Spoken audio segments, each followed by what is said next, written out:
Coming up on Chasing the Natty, Week 4 of the 2024 college fantasy football season is over, and once again, we're here to discuss how to move forward in your leagues. We'll be tackling the disappointing performances we continue to see from high-profile players. We'll talk about some big Week 4 performers that you should avoid on the waiver wire, and then we'll get to the part you're all dying to hear. The players you should be adding to your rosters, which could help you massively down the line and hopefully help you win your league. We've got all of that and more coming right after this.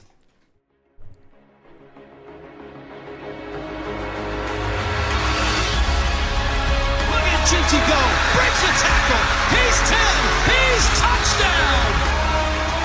Cook's gonna throw the deep ball, and Burton past the defense, touchdown Luther Burton! Milrow gonna run it again, got a lane, kicked in the turbo, Milrow, goodbye, touchdown Bama! This is Chasing the Natty, a college fantasy football podcast.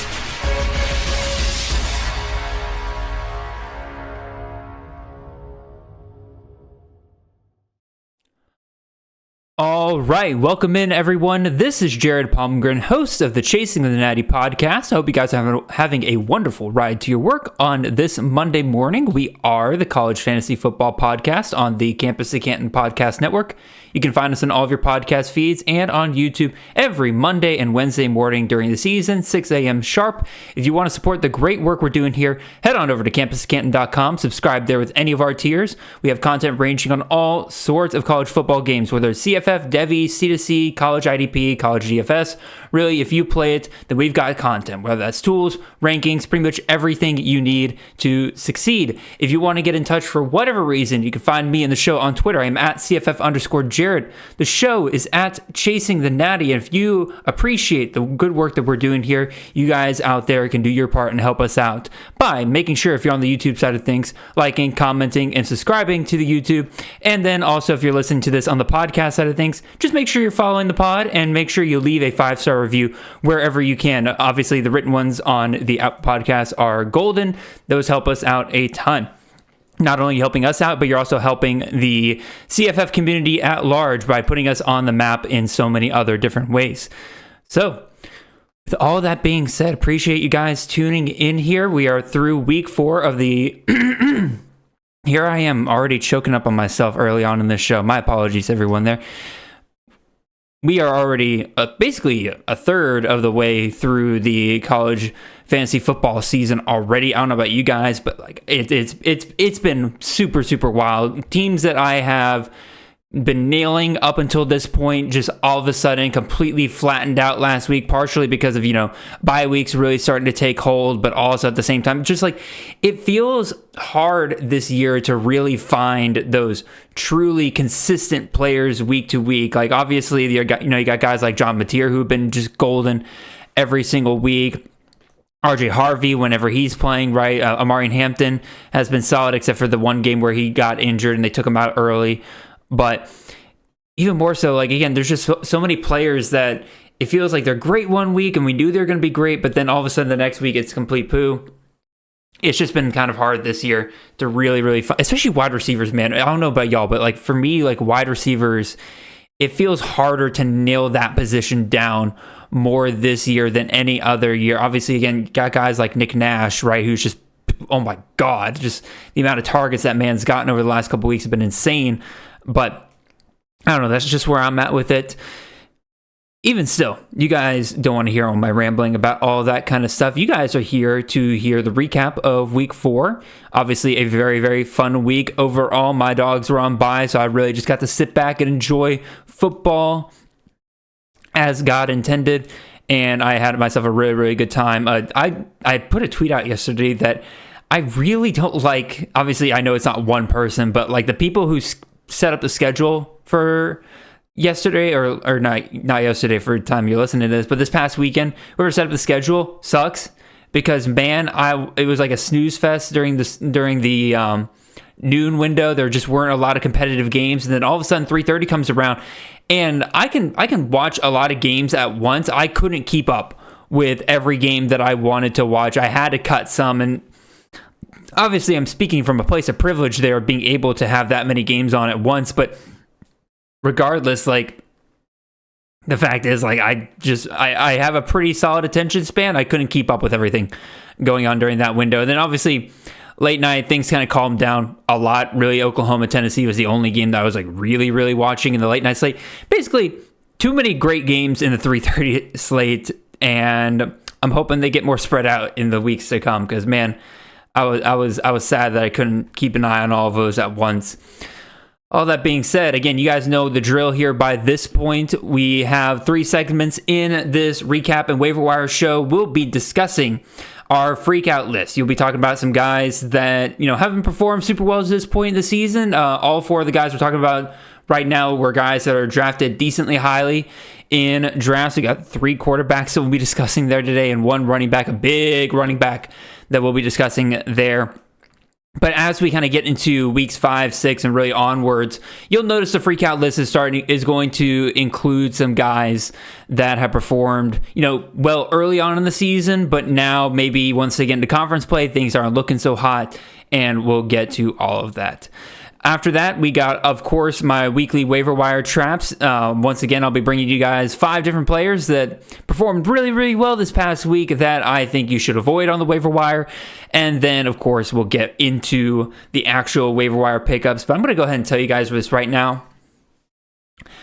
This is a hard show to put together. Waiver options at wide receiver especially feel very barren this week. You'll notice my tone kind of shift a little bit when talking about some of the waiver options this week, because I'll be real, I'm not as big of a fan with some of the guys that you can pick up this week. I feel bad for the people who are on CFF lists show this week, where they have to pick up guys less than 20% or less than 30% and, have good matchups this next upcoming week, and also aren't on bye.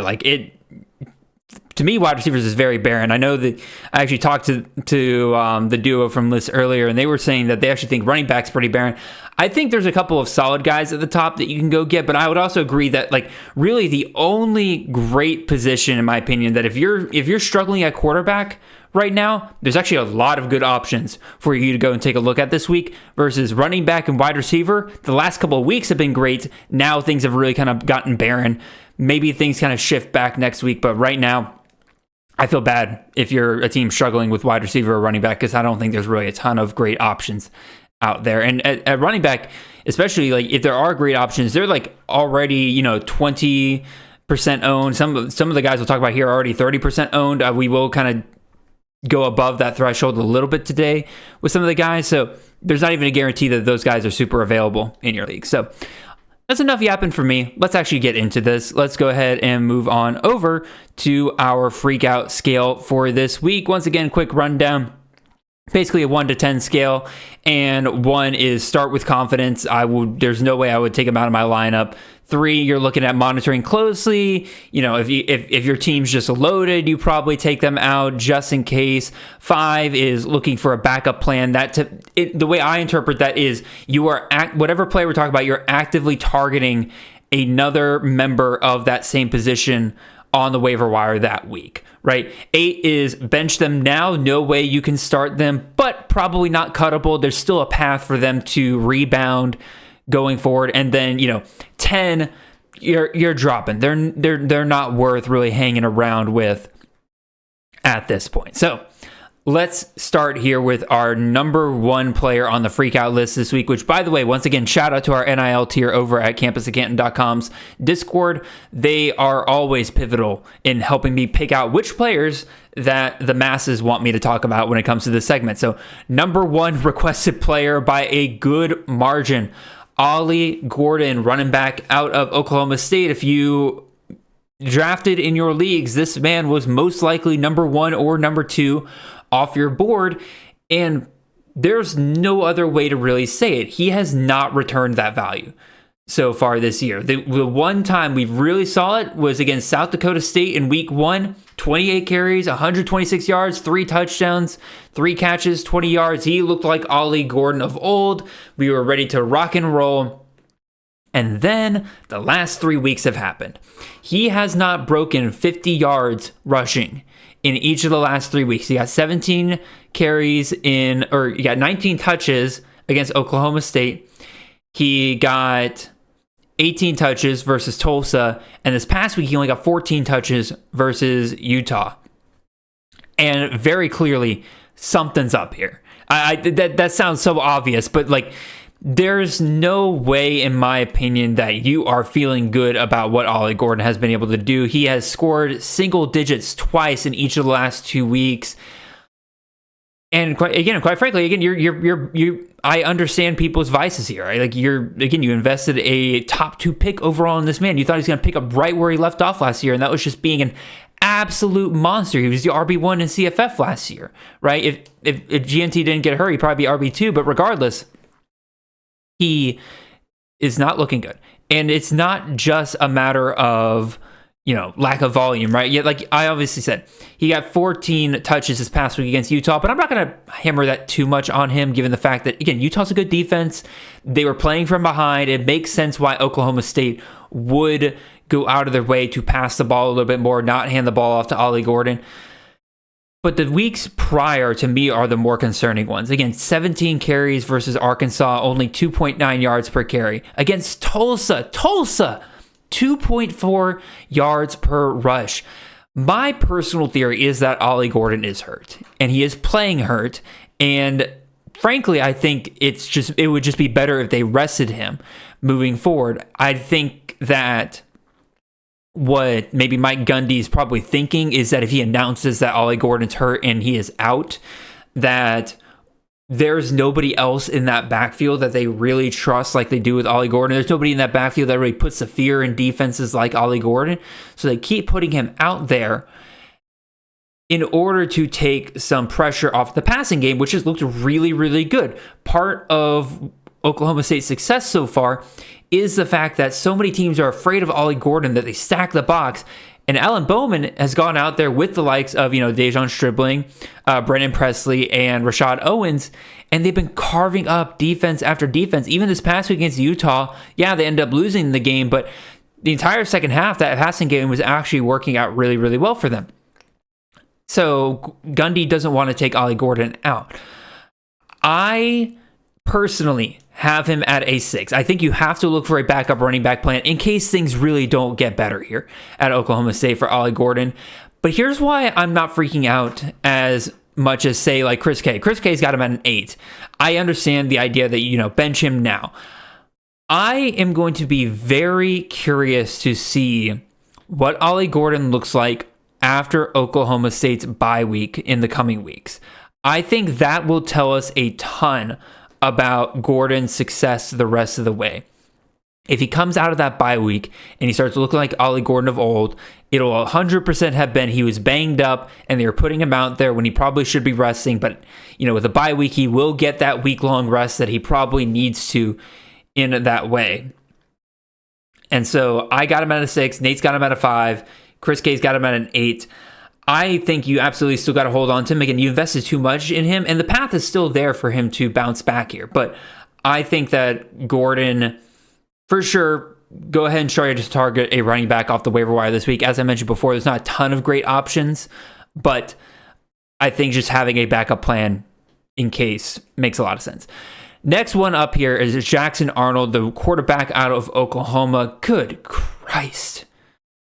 What an embarrassment his performance was against Tennessee this past weekend. I personally have not seen a quarterback completely flub a game like Jackson Arnold did for Oklahoma this past week. And a lot of people are like, Oklahoma's got a bunch of problems. Yeah, their O-line, not great. Jackson Arnold was running for his life quite a bit. Here's the thing, though. Jackson Arnold turned over this ball 3 times in the first half, and all 3 were directly his fault, right? He was completely flustered, which was even weirder because he was playing at home. That should be where he's comfortable. If you can't tell, I'm very disappointed with Arnold. And for the most part, his CFF production this year has been good, not great, right? Against Temple, 25 points. He played half the snaps. Makes sense, right? You don't expect him to really do a ton there. Against Houston, that was a really, really weird game. Oklahoma's offense, that was pretty much the first time we really saw that Oklahoma's offense might have some legit struggles against a solid defensive line.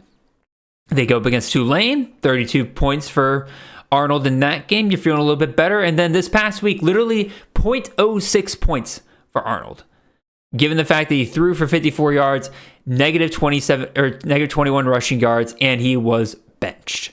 And true freshman Michael Hawkins comes in for Oklahoma, and quite frankly, as Nate Marquise put it in our chat, just looks like what Oklahoma needs right now, given the fact that their O-line is Swiss cheese. Arnold can run, but Hawkins has the rushing ability as a full part of his game versus Arnold is more along the lines of he can if he needs to, but it's not his main deal, right?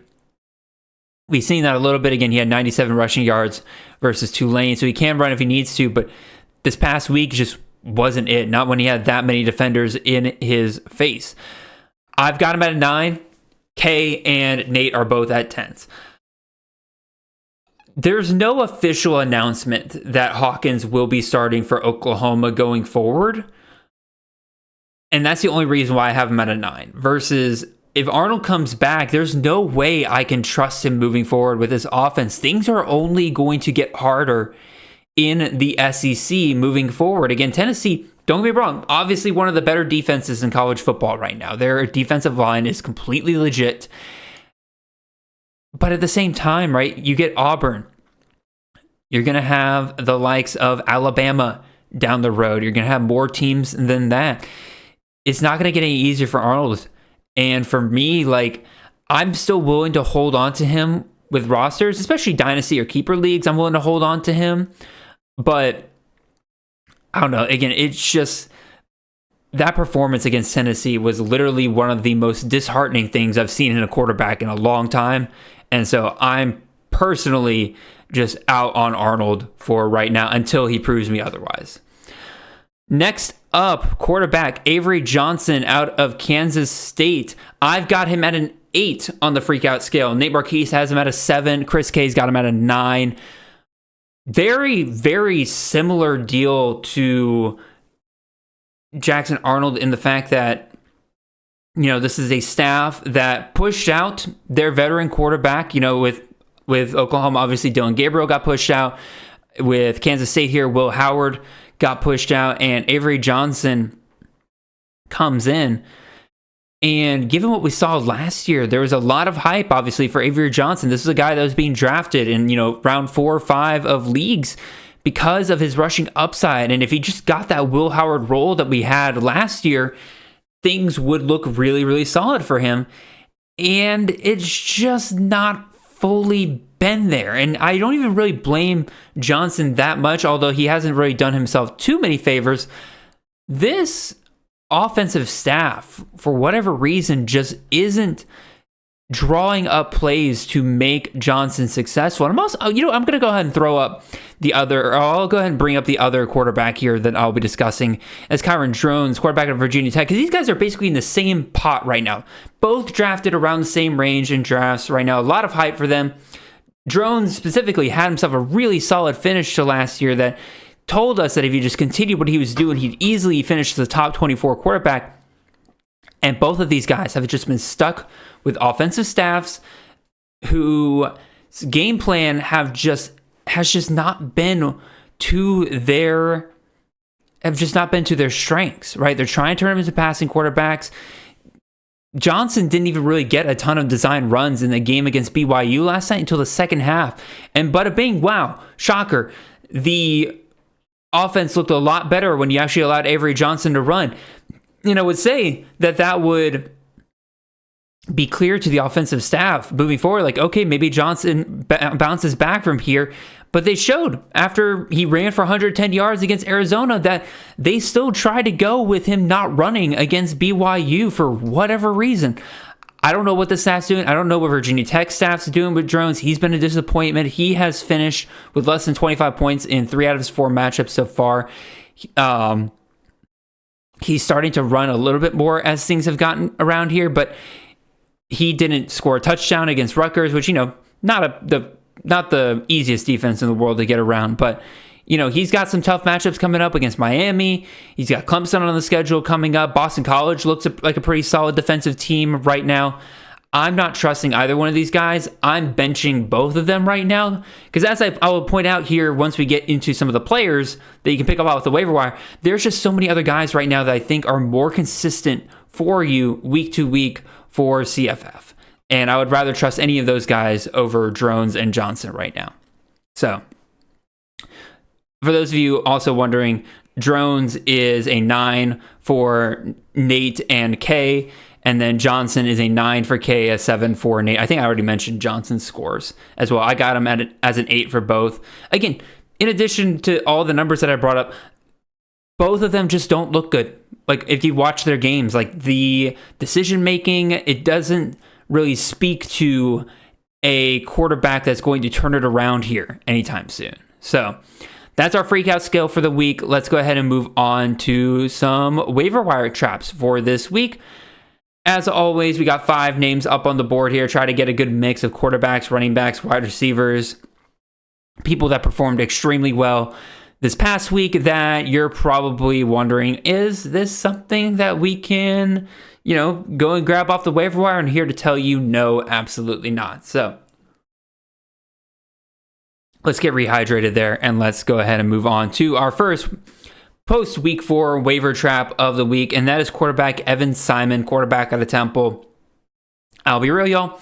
Most of this comes down to the fact that I do not trust Temple, and I am not a big fan of this offense. Evan Simon, over the past 2 weeks, has shown the lows and the heights of this offense. Against Utah State this past week, 27 passing attempts, 17 completions, 271 yards, 5 touchdowns, and he also got 49 yards and a touchdown on the ground. Again, great performance from Simon this past week against a Utah State defense that is, quite frankly, just absolutely atrocious. And I was kind of hoping that Utah State's defense or offense would take advantage of that a little bit more, but c'est la vie. Here's the deal. Temple's still 94th in offense in the country. Simon doesn't really, again, he does have some dual threat nature, which I think can be utilized, but also, as we saw in the game against Coastal Carolina, can absolutely be neutralized as well. He had 4 rushing yards in that game on 11 attempts. Yeah, he got sacked.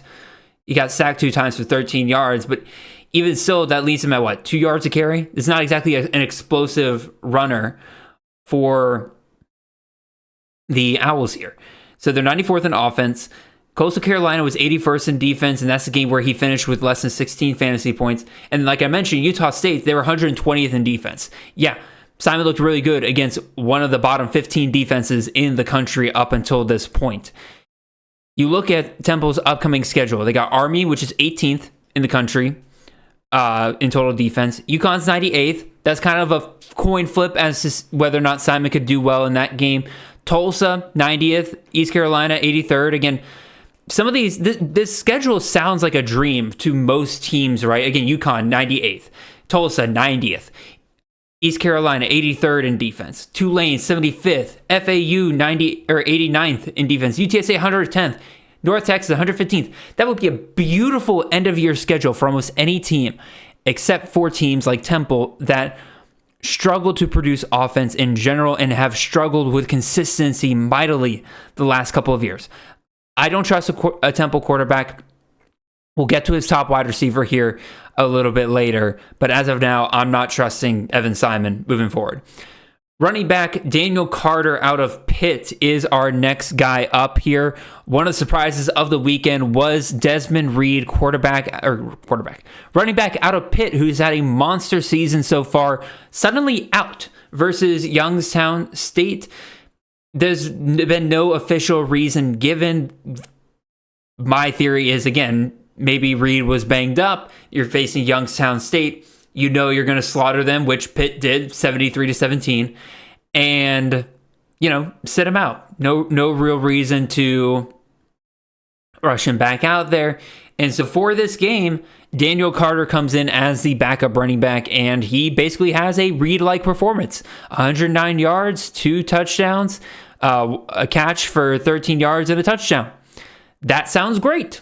Except again, one, Reed should be back any minute now, right? Again, the fact that there was no mention of him sitting out whatsoever tells me that, again, they're sitting him against an FCS opponent, making sure he gets healthy for next week, should be good to go. Also, all those things I said about Carter just now, the 109 yards on the ground, 13 yards through the air, 3 touchdowns, he did that on 8 touches. Once again, you guys know my deal with efficiency on a very low amount of touches. Even if Carter was the main guy moving forward, we can't expect that from him. I think that we'll see a good split moving forward for Pitt if Reed were to some reason be out for any kind of extended period of time. I'm not trusting Daniel Carter. Don't fall for him being super high on waivers right now. Next up, Avery Morrow, the running back out of Colorado State, a veteran of this Rams program this past week. 21 attempts, 156 yards, 2 touchdowns, also getting 2 catches for 20 yards there as well, finishing the day with 30.6 fantasy points. This Colorado State offense is ridiculous to figure out right now. Obviously, them missing Torrey Horton is huge, but there's other problems beyond that. Braden Fowler Nicolosi is somehow way worse than he was last year. He came in and really gave that offense a spark last year. I don't know if losing Dallin Holker was that big of a deal for this offense, but clearly it was. Again, you don't have Holker out there, you don't have Horton out there. None of these other receivers are really stepping up, and so they are having to go to the ground game a little bit more here. The problem is we seem to have a hot hand situation here with Colorado State, because before this game against UTEP, where Morrow got 21 attempts, he had 3 attempts versus Colorado last week, and then he had 5 attempts versus Northern Colorado the week before. Meanwhile, guys like Justin Marshall have gotten a ton of work in some of those weeks, but then they have weeks where all of a sudden it feels like they're chopped liver. I had Justin Marshall as a waiver wire ad at the beginning of the year because I saw him get 25 carries versus Texas, and I'm like, okay, well, clearly the Rams are going to rely on him moving forward. Nope, he's had single-digit carries since then. It makes no sense. There's no game plan for this Colorado offense right now, and I don't want really any part of it right now. So Avery Morrow, I'm not touching him.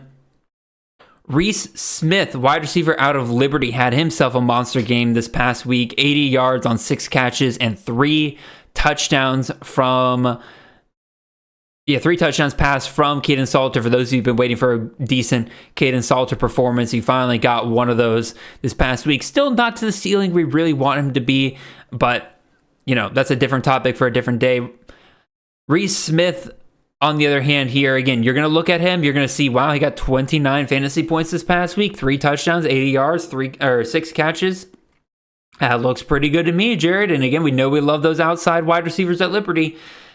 Yeah, that's great and all, but you don't ignore what he has done before this point. 2 targets versus UTEP. 1 was for 28 yards, so again, you still got that deep outside shot there. And then 3 targets, 2 catches, and 23 yards versus New Mexico State. And then 3 targets, 0 catches against Campbell. Maybe a performance like the one yesterday against East Carolina really boosts Reese Smith moving forward. Maybe we see a turnaround here for this offense moving forward, but he is not a guy that I am trusting. Let me go ahead and look up something real quick. I just realized I didn't write this down, so let me look up Liberty's receiving room so far this year. Let's see, CUSA, Liberty, with that 2024. There we go.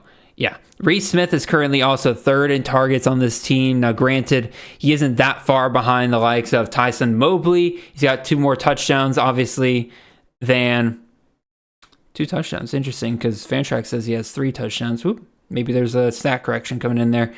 Regardless, big performance from him this past week, but as I kind of mentioned before, he barely has gotten targeted before this point to the season, and so I am saying hold off until he starts doing this more consistently.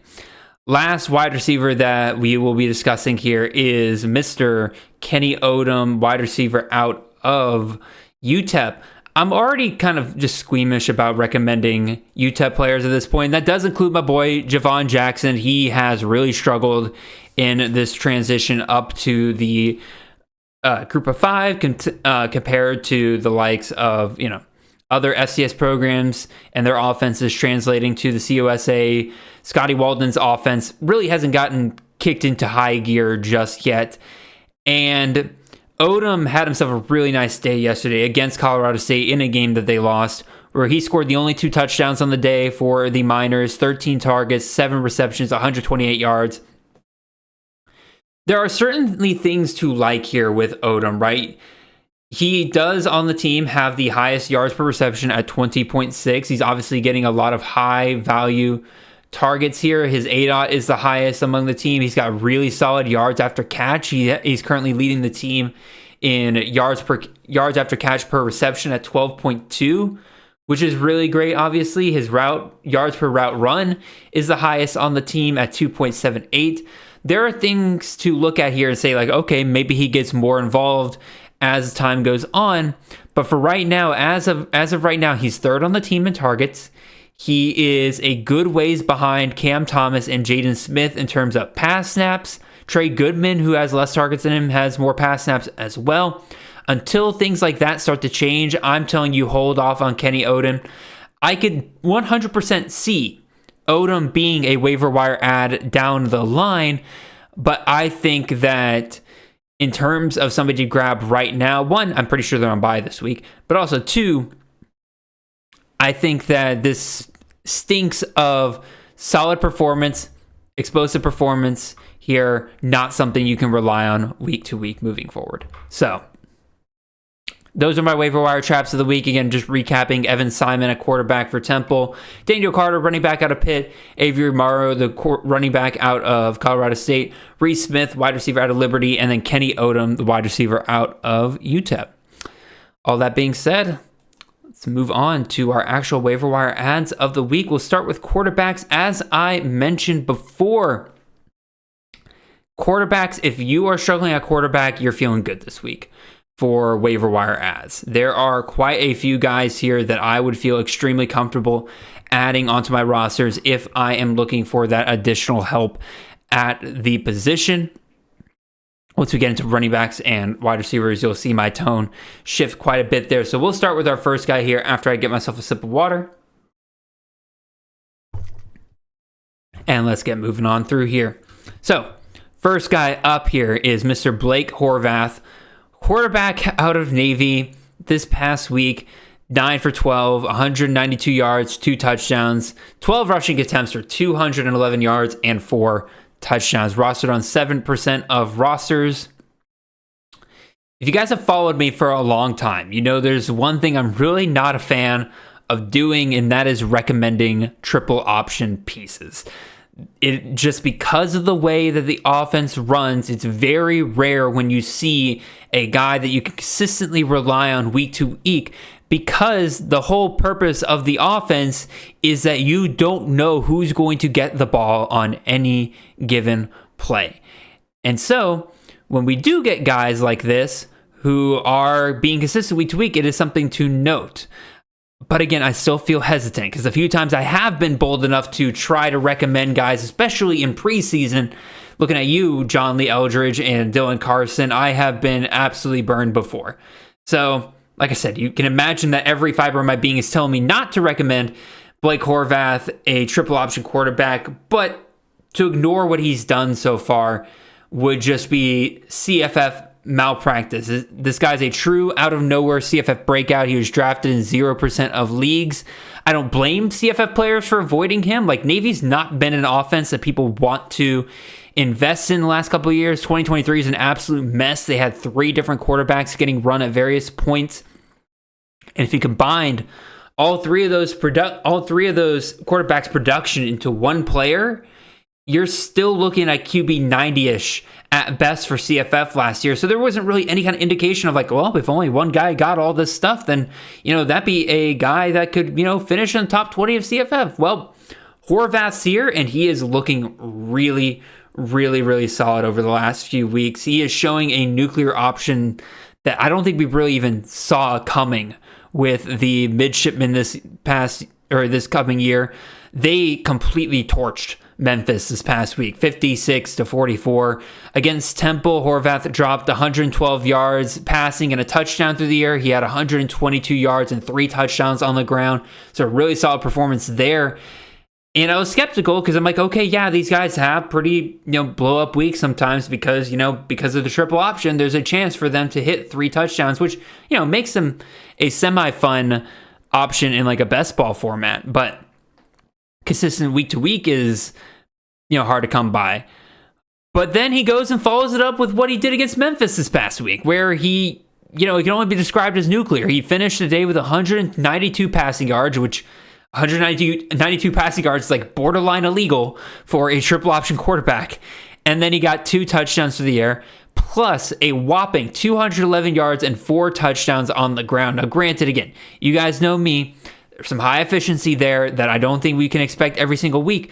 He had 6 touchdowns in this game. Can't expect that every week. But here's the deal. He's looked really solid as he's gotten into conference play here in the AAC. 8.1 yards per rush against Temple, 17.6 yards per rush against Memphis. Again, I don't expect that every single week, but clearly, I think we'd expect a pretty solid floor from Horvath moving forward. Clearly, he is a guy that they're going to get the ball to around the goal line. 2, normally we don't look at passing options for triple option offenses for good reason, right? The volume's just too low. Again, look at Horvath. He's averaged 10 passes over the last 2 weeks. Here's the thing, though. Heinrich oh my God, what is the dadgum dude's name? That is Heidenreich. Heidenreich has been a ton of fun for Navy so far. I've seen some people ask if he's worth picking up. No, never grab yourself a Navy or a triple option receiving option ever. And then Brandon Chapman, the other running back there. Both of those guys have been absolute monsters for Horvath to pass to, part of a huge reason why he had such a big day through the passing game. And they seem pretty consistent for him to work with every single week. So that helps him out a ton. And then, like I said, he has shown that he is one of their main options around the goal line. If I go to their rushing production so far, he has 7 touchdowns compared to Alex Texas' 2 so far. And then the rest of the room has 4 combined. Like, Horvath is clearly the guy that they're going to. Pretty solid dude in terms of his stature. 6'2", 195. Probably could put on a little bit of weight moving forward. But even still, I think that the midshipmen clearly have their guy moving forward. And based on what we've seen so far this year, he go absolutely wild, harkening back to the days of like Malcolm Perry. Maybe not Malcolm Perry. Malcolm Perry ran for 2,000 yards. I don't think Horvath's even on pace for that. I think he's on pace for like 1,300 yards. Regardless, the schedule for Navy is very manageable over the next 4 weeks. He's got trips to UAB and Air Force, both teams that Navy should be able to score against. He's got a bye, and then he's got Charlotte after that. I'm still slightly skeptical that Navy can provide a week-to-week, starter in CFF, but if you're looking for a quarterback to really give your team a boost, I think it's hard to ignore one that's currently on pace for 1,300 rushing yards and 20-plus touchdowns on the ground. So Horvath, a very solid option. If you like more traditional quarterbacks, you're going to love this next guy in Alonzo Barnett. The third, shout out to Nate Marquise. He was probably one of the first guys to really point out that if Barnett got the start at James Madison, he is somebody to keep an eye out for. And given what happened this past week, Nate has been fully vindicated on that take. Barnett's currently rostered in 4% of leagues. He went absolutely nuts this past week, 388 yards, 5 touchdowns. He also had 99 yards and 2 touchdowns on the ground. Will the real James Madison please stand up? Because that's the one thing that's really kind of holding me back of like declaring that Barnett is like the waiver wire grab of the week. Because, yeah, he had 57 points in this past weekend's game against UNC. Just absolutely monstrous game. The week before against Gardner-Webb, he had a struggle win of 13-6. Like they couldn't get anything going, which is partially why they caught everybody off guard this past Saturday when they dominated North Carolina. The total for that game, by the way, was set at 48.5. James Madison had that by themselves in the first half. Granted, there's some wacky things that happened in this game. Block punt touchdown, pick six, successful onside kick that led to another touchdown. But that shouldn't cover up just how on fire Duke's offense was in this game. This was easily the best that James Madison has looked all year.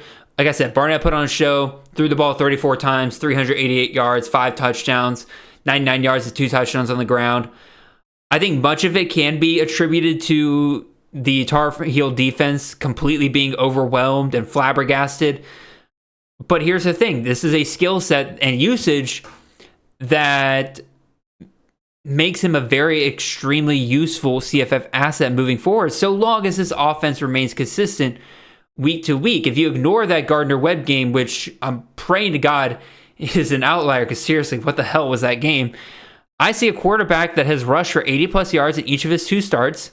We know that head coach Bob Chesney is not afraid to keep running his quarterback. See all of Matthew Sluco last year. There's no reason to believe that this is going to be stopping anytime soon. They got a really nice schedule coming up. They got Ball State, who's been atrocious against the run this year. UL Monroe, they just stink. And then Coastal Carolina on deck. And then that doesn't even touch on the rest of the Sun Belt schedule they have after that. Those all feel like games that Barnett, in my opinion, should be locked into 25-plus fantasy points, which it makes him a great CFF asset here. As I've hinted at, the big hope for James Madison is hoping that Gardner-Webb game was simply a fluke and not a sign of offensive inconsistency that's going to drive you absolutely nuts down the road. Regardless of anything else, given the performance we saw from Barnett this past weekend, there's no way he should be staying on waiver wires this week after that. Next up, Tyler Huff, quarterback out of Jacksonville State, rostered on 6% of rosters, had himself a nice game this past week against Southern Miss. 14 completions, 236 yards and a touchdown through the air. Also ran the ball 11 times for 77 yards and a touchdown. A lot of things checking off here.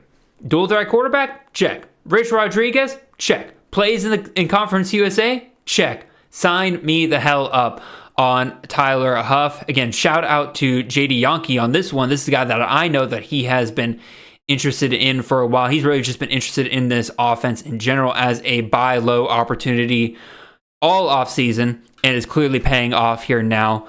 2023 for the Gamecocks is a bit of a mess at quarterback. You had Zion Webb and Logan Smothers kind of constantly trading in and out due to benching, injury, all sorts of things last year. But one thing was made very clear, though.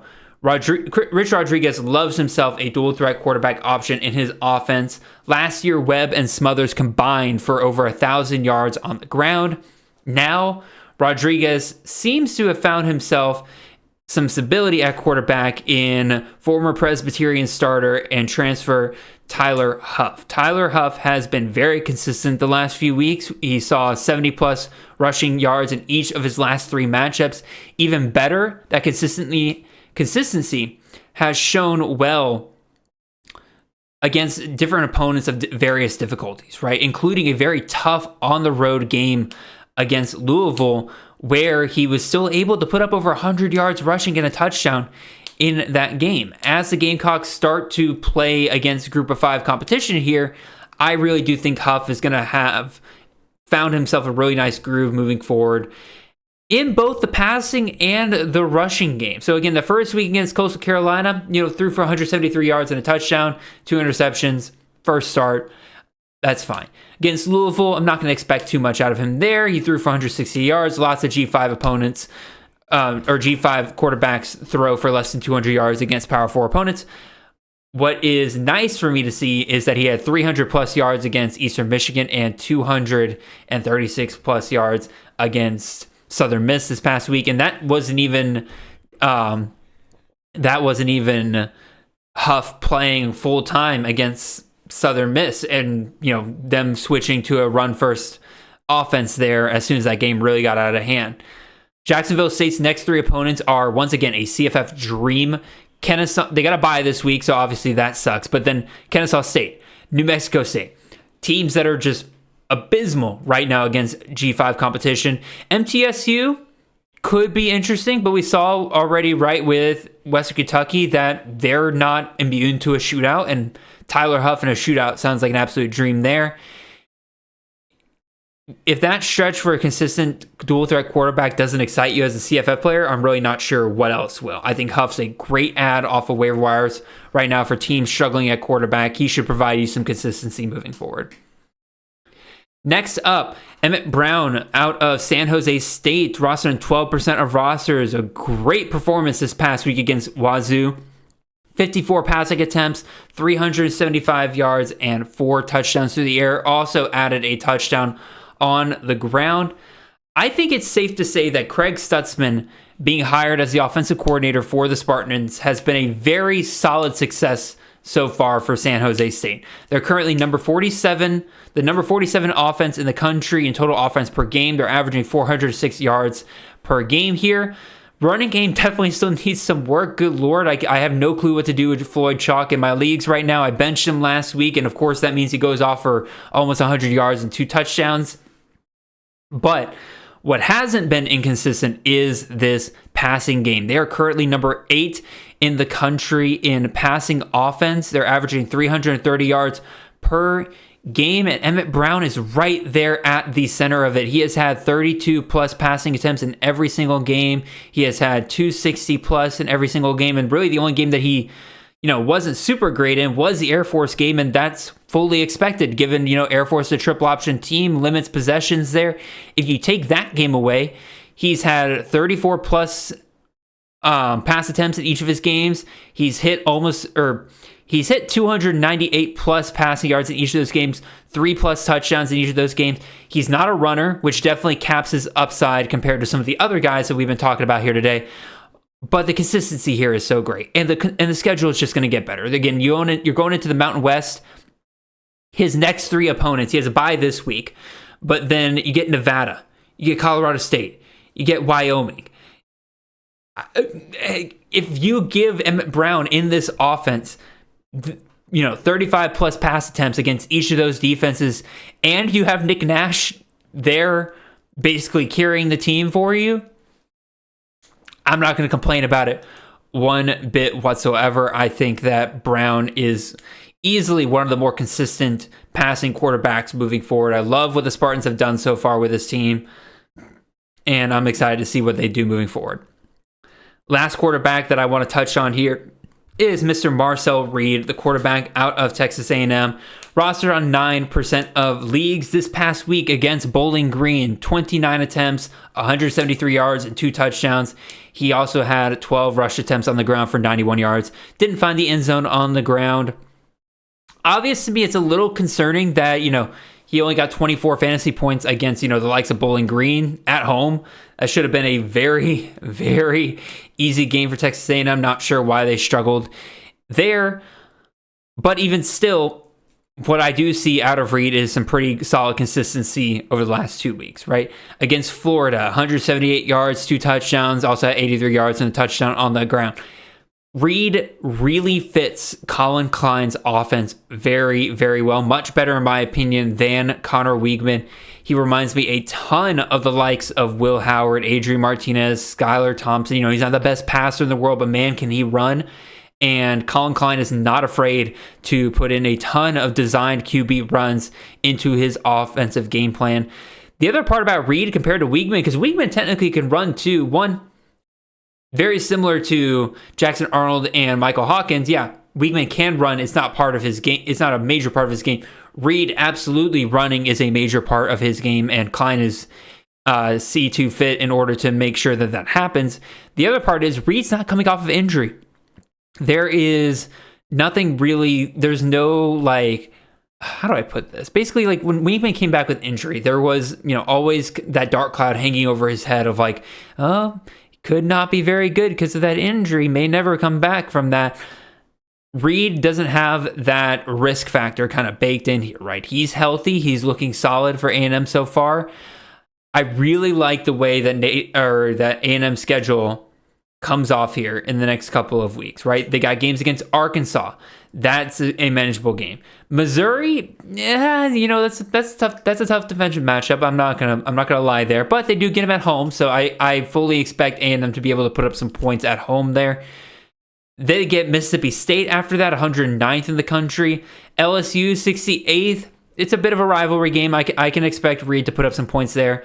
South Carolina's got the 17th ranked defense right now, but I have a feeling that that's not going to be the case by the time Texas A&M and South Carolina face off. I think South Carolina's definitely benefiting from some cupcake matchups here early on. They also get New Mexico, who's 124th in the country in defense, and then Auburn 65th. My point going through that schedule is that if Reed continues what he did against Florida and Bowling Green this past week, I think that he'll be solid every single week moving forward. Like I said, love the quarterback options here. The one honorable mention that I'll throw out here is not really a guy I'm telling you go out and get per se, because I don't really trust this offense in general given the O-line they have. But, we talked about Jackson Arnold earlier. If you have Jackson Arnold, I think you have to go and grab Michael Hawkins as just a handcuff right now until they figure out what they're doing moving forward with that offense, right? I still don't trust that Oklahoma, because that O-line is going to be able to produce a ton every single week. But, dual threat quarterback playing a Seth Littrell's offense, I think you have to, at the very least, if you have Arnold on your roster, go and make it a point to grab Michael Hawkins off of the waiver wire. So that's our quarterbacks for the week. I gotta speed things up here. I'm taking way too long on some of these guys. Let's talk some running backs here. As I mentioned before, I'm going to be way less excited about running backs and wide receivers this week. Again, I think the last couple of weeks have provided us a ton of options, and now karma is flipping the other direction in terms of what positions are favored right now. So we'll start with Khalil Mullings, running back out of Michigan here, roster on 24% of rosters. I don't think it should be controversial anymore to say that Donovan Edwards has been a bust for CFF for what feels like the upteenth year in a row. Khalil Mullings, in my opinion, has cleared Edwards in almost every category except for receiving work. And let's be honest, when your two options at quarterback are Davis Warren and Alex Orji, how much does your receiving work really matter? There's not going to be a ton of passing attempts anyway. What does matter is that on a team with no other options than running the ball, Mullings has been an absolute lifeline for the Wolverine season so far. He's currently seeing 8.1 yards per carry so far this year and is a clear better fit to replace the work that Blake Corum did for the Maize and Blue much more than Donovan Edwards has. Again, if you just look at his stat line so far, it's very Corum-esque. So far in this season, Mullings has 429 yards and 4 touchdowns on 53 carries. Ever since the loss against Texas, Mullings has seemed to turn it up to an even higher level against both Arkansas State and USC. Mullings has hit 150 plus rushing yards and 2 plus touchdowns in each of those games. He averaged almost 10 yards per carry during that stretch. Obviously, I don't expect him to keep that efficiency throughout the rest of his schedule, but regardless, like I said, he very much feels like the role that Blake Corum and Haskins got before him. I am a little concerned about Michigan's upcoming schedule, right? It includes Minnesota and Illinois. Those are obviously tough defenses, but those are also going to be ground and pound rock fights, which is where I think the likes of Mullings can be relied upon to a pretty high degree. As I mentioned before, there's not a ton of great running back options on the waiver wire, and obviously with a roster ship like 24%, you're probably not going to find Mullings in a ton of places for, waiver wires, but you got a potential 1,000-yard back available in almost 3/4 of leagues right now. That's very rare to find a guy like that this late in the season. So I think now's your chance to cash in on Mullings, and let's move forward with him. Next running back here is a guy I'm a little hesitant on. It's Star Thomas, running back out of Duke, rostered on 7% of rosters. Before the season started, I had identified Duke as a potential place where we could find some value at running back, right? But in particular, I had identified, it was me trying to identify some senior running backs on teams who typically ran committees, but you could see a workhorse role for their veteran running back as, a thank you from the staff for all their years, right? They know they're not going to the NFL. Maybe they just, go for one last hurrah. Jacquez Moore was one of those guys, and quite frankly, there's no sugarcoating it. He's been horrendous this year.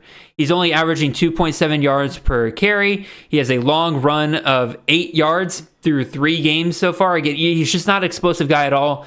His best days seem behind him. You know who hasn't been horrendous? The guy I just mentioned, New Mexico State transfer Star Thomas, very much living up to his name, Star. He has been a key addition to this Blue Devils offense, really allowing the running game to take some pressure off of transfer quarterback Malik Murphy. Things started slow for Thomas. He had 13 carries for 23 yards against Elon in week 1. Definitely not what you want to start with there. But he's gone from 13 rush attempts in week 1 to consistently seeing 17 plus in each of his last 3 games. He's taken advantage of the soft competition he's seen so far, rushing for 110 plus against UConn and MTSU. That certainly leaves the question of whether or not he can keep that up versus ACC competition moving forward, which we'll definitely get to that here in a second, because his one game against Power 4 competition so far was against Northwestern in week 2, where he got 17 carries for 58 yards. The good news is we're going to find out very quickly what kind of value Star Thomas truly holds down the stretch, as his next games are against North Carolina, Georgia Tech, and Florida State.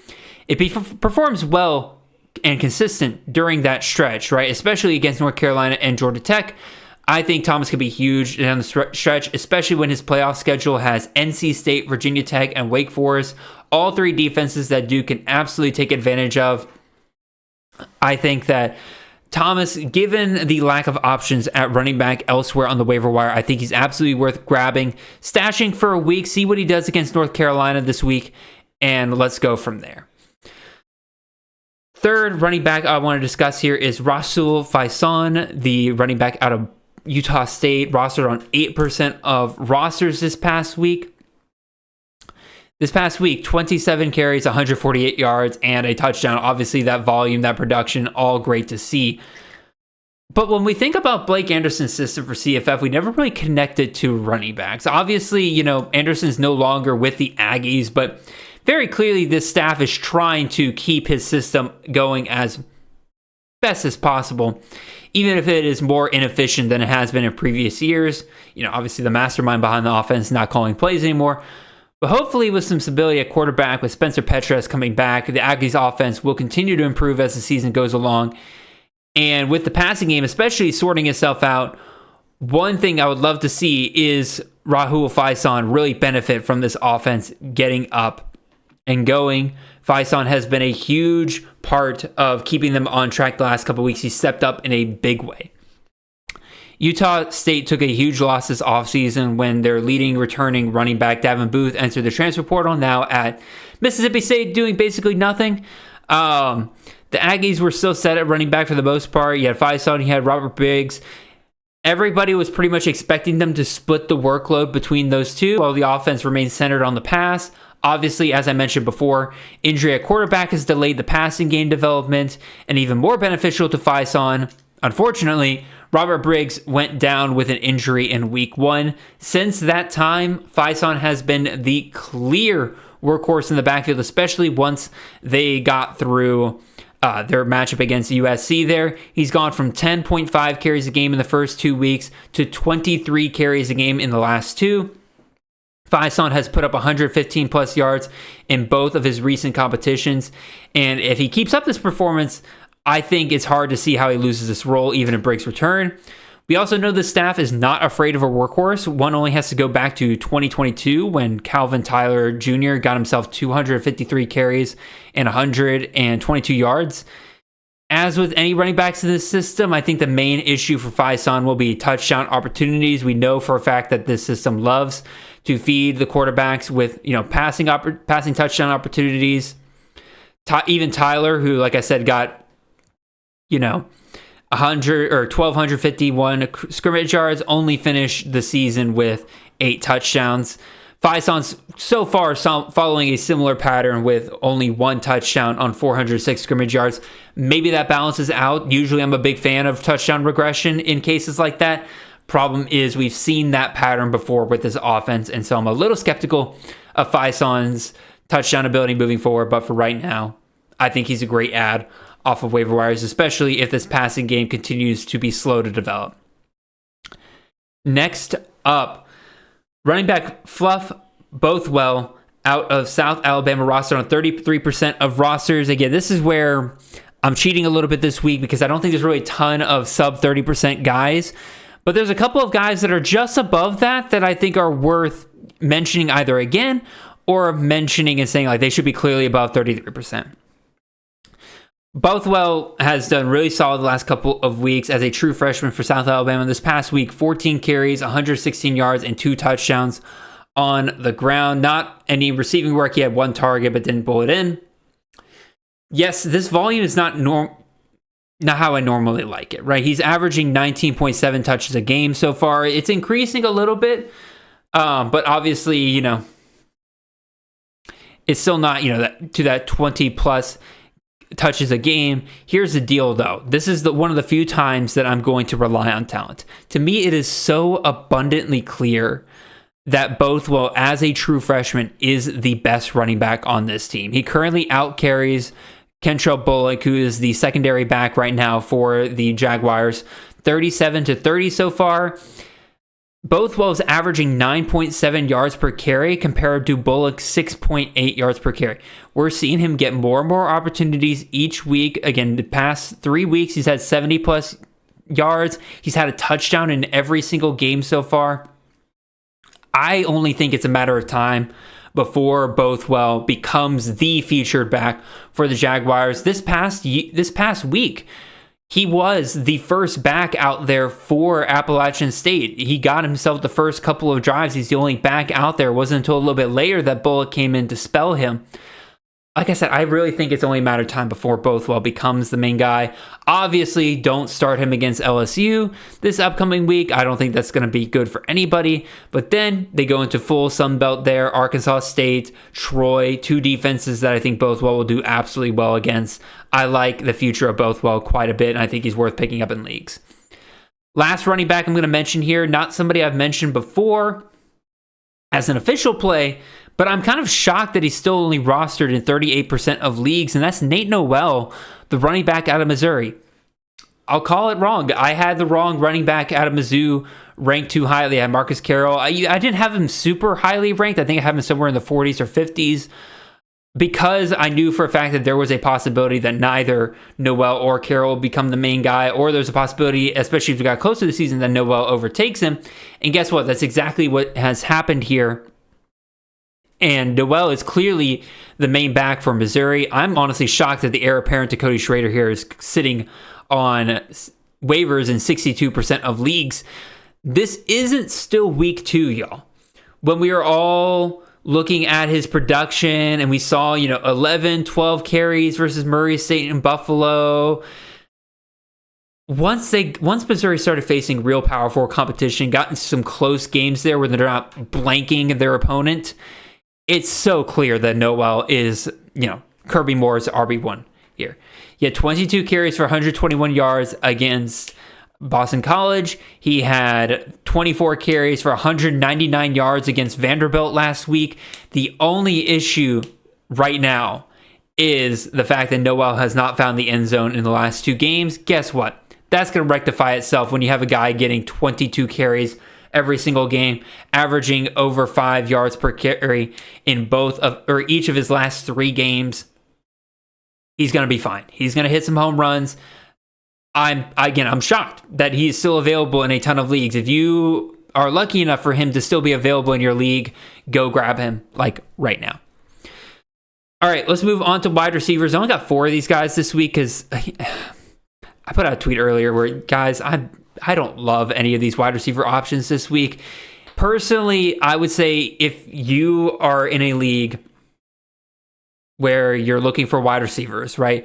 Go back to last week's episode, go back to last week's article and look at some of those guys and take a look to see if they're still available. Because I try not to list the same guys over and over again week to week. And so some of those guys are still pretty available.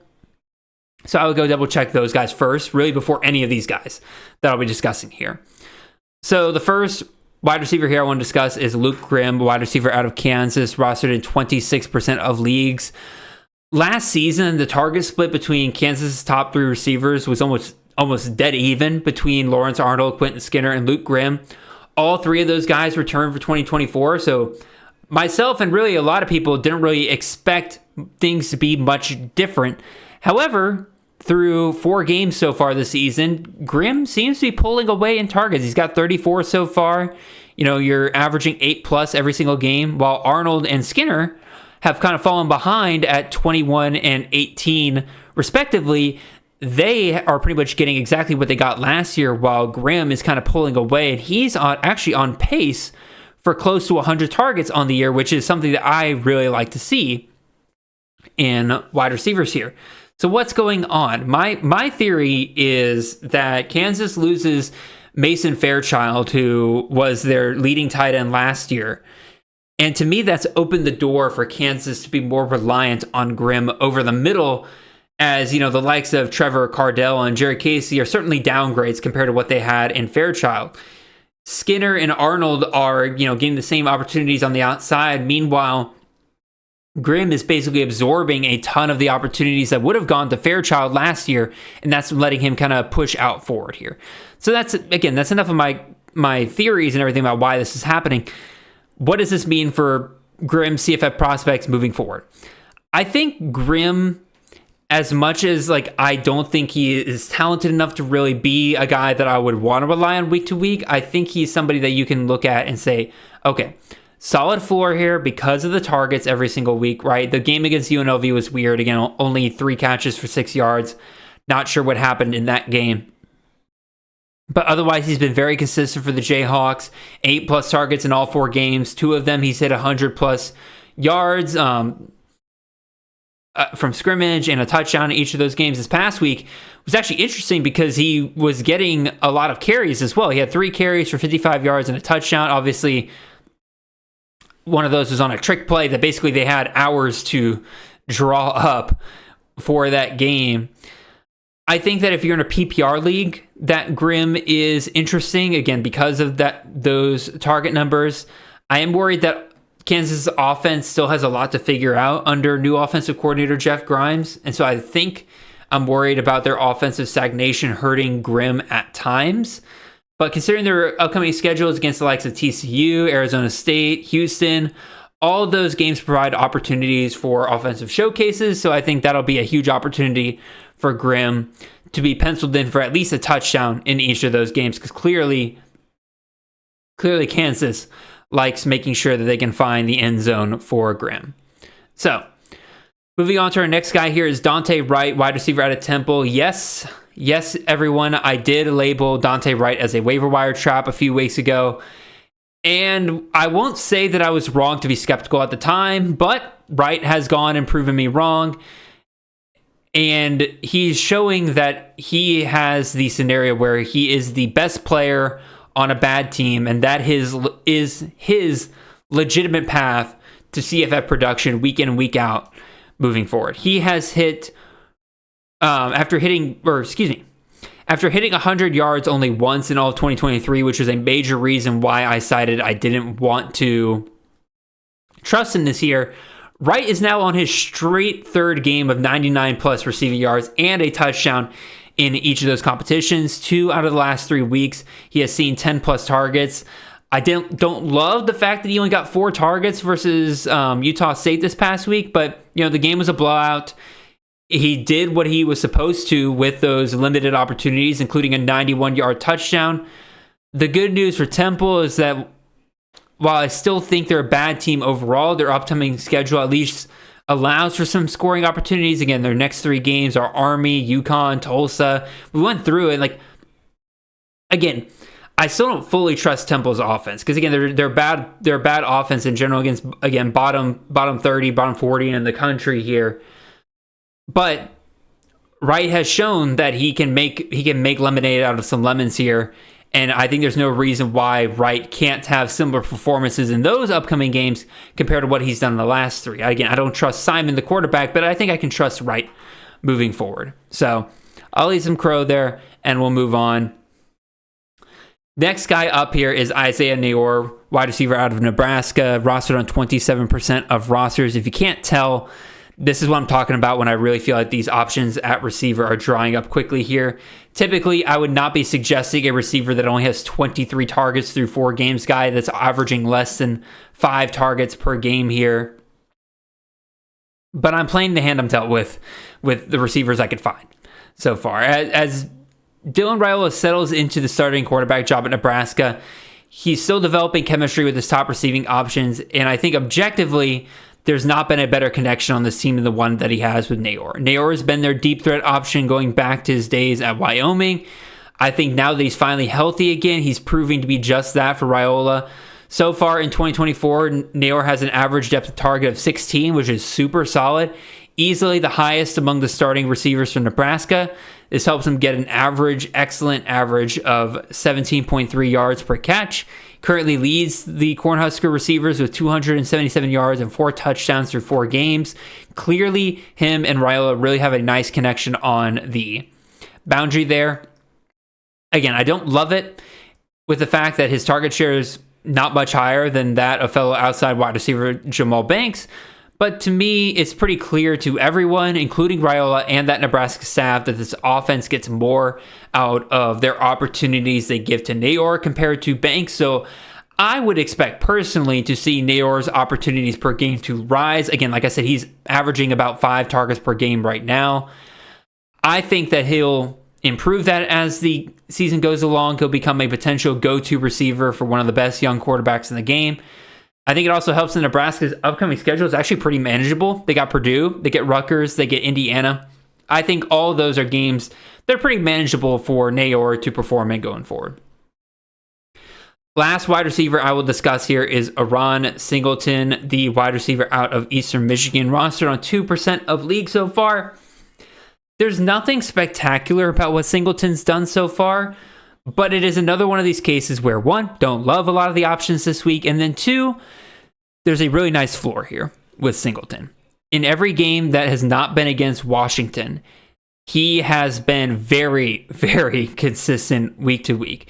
He had 9 targets, 8 catches, 89 yards versus UMass, 10 targets, 8 catches, 89 yards versus Jacksonville State, and then this past week, 11 targets, 7 catches, 81 yards, and no touchdowns in that game as well. Obviously, I don't love the fact that he only has 1 touchdown through 4 games, but I think that, again, this is a potential action floor play here, especially in a PPR format. He is has a very, very nice floor here, right? In PPR format, he has gotten himself, let's see, doing the math on the fly here, 22.9 points against UMass. Against Jacksonville State, he got himself a nice crispy 16.9, and then against St. Francis this past week, got himself a nice crispy 15.6 fantasy points. Again, obviously, to me, a guy getting that many targets is going to get some more touchdown opportunities. It's not like Eastern Michigan's offense has been bad, right? They scored 28 points versus UMass. They scored 37 versus Jacksonville State. They scored 36 versus St. Francis this past weekend. I have no doubt that they can consistently hit 30 points against Maction play moving forward. I think that Singleton is going to see some positive touchdown regression considering his targets moving forward, and I like him quite a bit moving forward. Again, he's got Kent State this week. I think that's a great matchup bye week, and then again, it's Maction pretty much from here on out. So I like Singleton as a buy low opportunity right now. Last player that we're going to discuss here is our 1 tight end option of the week.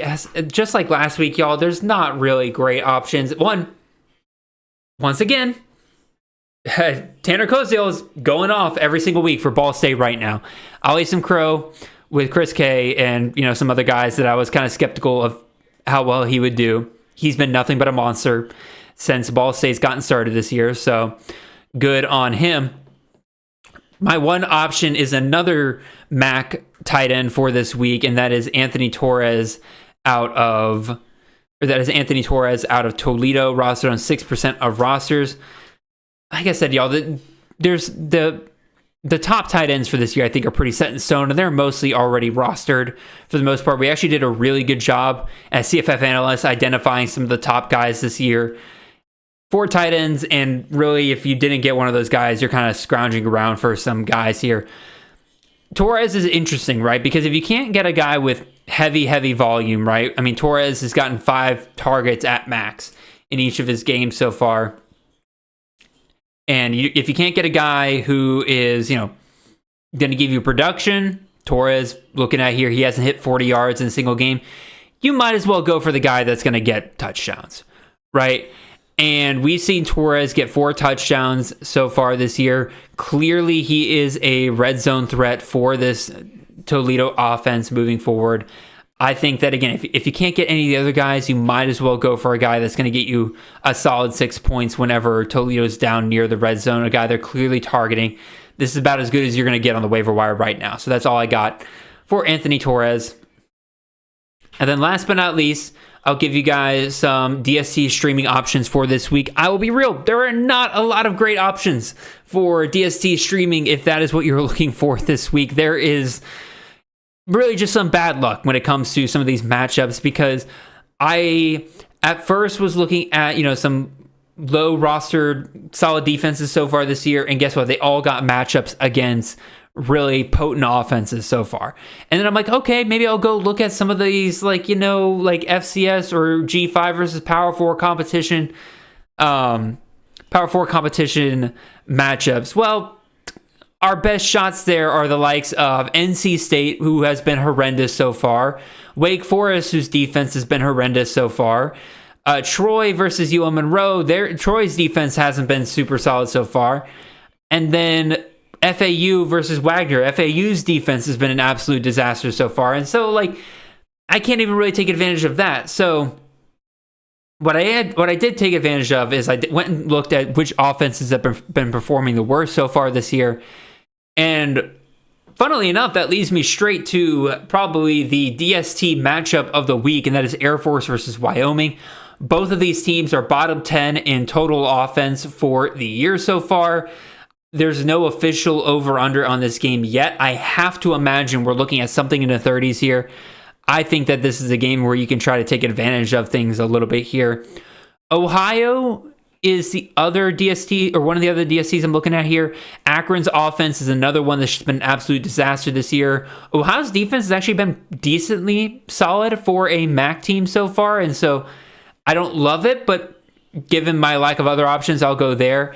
And then Syracuse, their defense hasn't been great at times this year, but they are facing an FCS opponent in Holy Cross. Now, Holy Cross has been pretty solid on offense at the FCS level so far.